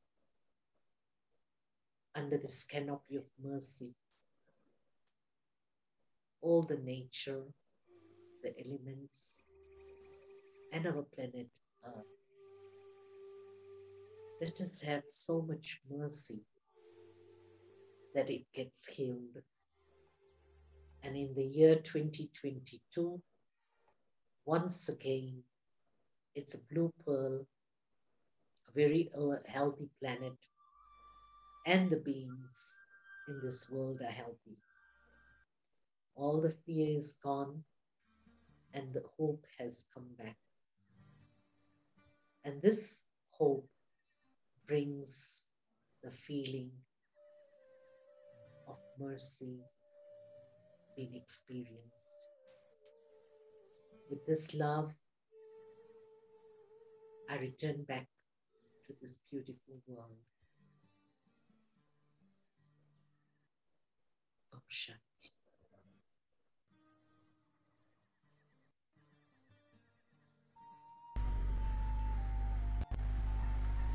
Om Shanti. Thank you so much, Pratibha Didi. Thank you for your you. participation. Thank you, Om Shanti. Thank you, Om Shanti.